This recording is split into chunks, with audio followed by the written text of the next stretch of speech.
Job, chapitre 1er, verset 6, à continuer. Or, les fils de Dieu vinrent un jour se présenter devant l'Éternel, et Satan vint aussi au milieu d'eux. L'Éternel dit à Satan, « D'où viens-tu » Et Satan répondit à l'Éternel, « De parcourir la terre et de m'y promener. » L'Éternel dit à Satan, « As-tu remarqué mon serviteur Job? Il n'y a personne comme lui sur la terre. C'est un homme intègre et droit, craignant Dieu et se détournant du mal. » Se présenter devant Dieu. La Bible nous dit, les fils de Dieu vinrent un jour se présenter devant l'Éternel et Satan était au milieu d'eux. Il faut comprendre dans ce premier verset que Satan n'a plus ce pouvoir. Le chrétien peut en être rassuré. Satan n'a plus le pouvoir de se mêler, d'entrer au milieu des anges et pour se présenter devant le trône de Dieu. Parce que Jésus l'a dépouillé. Satan est et sera toujours un accusateur. Mais dans ce contexte, dans cet environnement-là que la Bible nous présente, Satan ne peut plus se présenter devant Dieu de la même manière pour nous accuser. Mais il va continuer à nous accuser à distance. Voyons, Satan apparaît devant Dieu et Dieu dit, l'Éternel Dieu dit à Satan, regarde, c'est Dieu qui adresse la parole à Satan. Il lui dit, « Hello Satan !» Ils se connaissent, hein, ils étaient collaborateurs. « Hello Satan, d'où viens-tu » ?»« Ah, je viens de parcourir la terre et de m'y promener. » C'est-à-dire, Satan est un vagabond qui a toute sa journée. Il a le temps de se promener. Il a le temps de parcourir la terre. C'est-à-dire, si toi qui es un chrétien, tu vis ta vie sans tenir compte du fait que tu as un adversaire qui a tout son temps, qui n'est jamais occupé, et cet adversaire travaille contre toi, si tu ne te rends pas compte de cette vérité pour savoir que tu dois toi aussi te mettre en position de combat continuellement, alors il va te vaincre. La Bible dit clairement, il rôde autour de nous cherchant qui il pourra dévorer. Il rôde autour de nous tout le temps.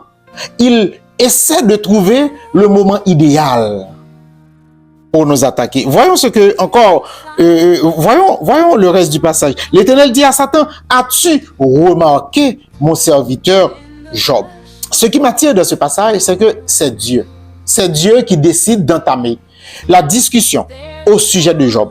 Ce n'est pas Satan qui vient pour dire, Dieu, je suis venu ici pour te dire que j'ai remarqué ton serviteur Job sur la terre. C'est un homme qui a l'apparence d'être intègre, mais c'est pour ses biens qu'il... Non.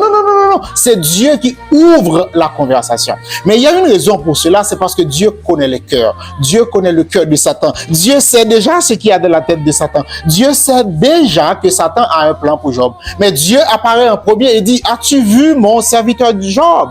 Et Satan répondit à l'Éternel, est-ce de manière désintéressée que Job craint Dieu?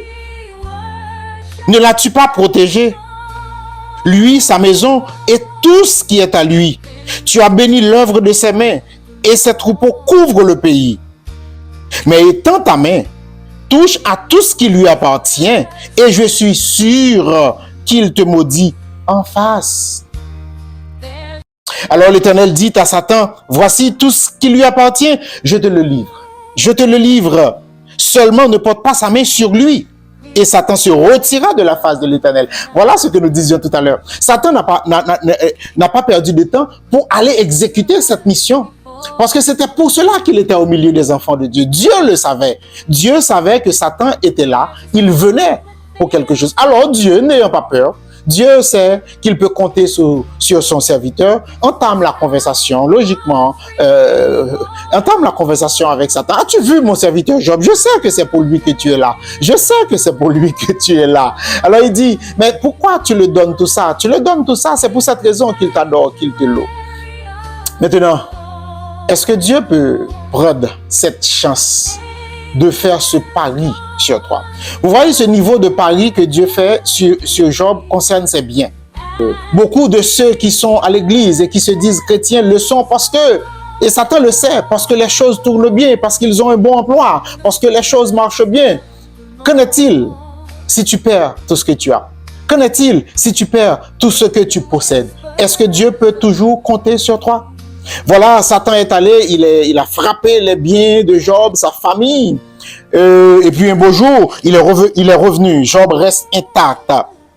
Regarde au verset 22 ce qui est arrivé. Quand on annonce à Job le désastre qui vient de se passer dans sa richesse, dans sa famille, etc. Job dit, alors Job se leva, déchira son manteau, se rasa la tête, puis se jetant par terre, il se prosterna. Il se prosterna. Se prosterner renvoie à l'idée d'adoration. Il se prosterne, il se courbe, il se plie dans un état d'adoration pour aller vers son Dieu.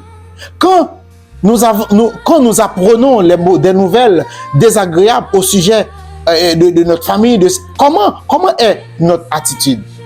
Comment est notre attitude? Regarde l'attitude de Job. Il se prosterna alors qu'on vient de lui annoncer qu'il a tout perdu, alors qu'on vient de lui annoncer que ses enfants sont morts. Il se prosterna. Regarde avec moi ce qu'il dit. Il dit, je suis sorti nu du sein de ma mère, et nu je retournerai dans la terre, au sein de la terre. L'Éternel a donné, l'Éternel a béni, que le nom de l'Éternel soit béni. Ce qui nous intéresse au verset 22. En tout cela, Job ne pécha point et n'attribua rien d'injuste à Dieu. Job ne pécha point, même dans la douleur, même dans la souffrance. Aujourd'hui, il y a un message qui est en train et qui se propage au milieu du corps de Christ. C'est le message qui veut que un chrétien doit tout posséder. Un chrétien doit être riche. Un chrétien doit être toujours prospère. Moi, je suis contre la misère. Dieu est un Dieu riche. Mais certaines fois dans la vie d'un chrétien, Dieu peut autoriser certains désastres dans sa vie pour sa gloire, pour accomplir sa gloire. Et c'est ce qui est arrivé dans la vie de Job. Mais Satan ne va pas rester là. Satan va revenir encore à la présence de Dieu et Dieu va entamer la discussion. Satan, qu'est-ce que tu viens faire ici? As-tu vu mon serviteur Job? Ah oui, je le vois. Ah mais comment il est? Tu vois qu'il est intègre, qu'il craint Dieu. Tu vois qu'il n'a pas abandonné en dépit du fait que tu lui as tout enlevé. Ah mais mon cher Dieu, qu'est-ce que tu peux comprendre? Tout ce que possède un homme, il donne pour sa vie. Mais étant ta main touche à ses os et à sa chair. L'Éternel dit à Satan, vas-y, va exécuter ton plan maléfique. Mais voilà, ne touche pas, épargne sa vie. Encore une fois, Dieu prend un autre pari sur Job, beaucoup plus considérable. Touche-le, frappe-le. Mais bien aimé, ce que je veux te dire, c'est que certaines fois, il y a des choses qui arrivent dans notre vie, Dieu les autorise, Dieu les veut. Dieu accorde sa signature. Et voilà, c'est fait. Satan a frappé Job. Et puis, dans cette situation, Job devient malade, ulcère. Certaines fois, il y a des choses qui se passent dans notre vie. Nous disons, mais où? Les gens se disent, où est son Dieu? Mais il prêche partout. Il adore partout. Mais comment cela peut arriver à un homme de Dieu, à une femme de Dieu? Même la femme de Job n'a pas pu comprendre. Et la femme de Job dit à Job, arrivé à ce moment-là dans ta vie, mon cher, je ne vois pas pourquoi tu gardes ton intégrité à Dieu. Maudit Dieu et meurs. Mais la femme de Job cherchait aussi son intérêt parce que ce pauvre homme qui n'a plus rien, qu'est-ce qu'elle peut faire avec ça? Ce pauvre homme qui n'a pas un sou et en plus qui est malade. La chose la plus simple pour la femme de Job, c'est de le voir mourir. Pas pour abréger sa souffrance parce que la mort de Job aurait arrangé madame. Ah oui. Et puis Job répond, tu es insensé. Et la Bible nous dit en tout cela, Job ne pécha point par ses lèvres. Dans ta douleur et dans ta souffrance, je t'invite à réfléchir à la manière dont tu as réagi à ce qui se passe dans ta vie. Est-ce que, à la nouvelle, est-ce que tu as maudit Dieu? Est-ce que tes lèvres ont prononcé des paroles qui ne rendent pas gloire à Dieu? Réfléchis à ce que tu as dit dans tes prières. Réfléchis à ce que tu as dit dans tes conversations avec tes amis. Réfléchis à ce que tu as dit au fond de toi. et confesse au Seigneur. Oui, adore Dieu, même dans la douleur. Et c'est ce que Dieu attend de nous. Qui sait si Dieu n'a pas fait un pari sur toi? Honore Dieu et donne gloire à Dieu. Le Seigneur te bénisse.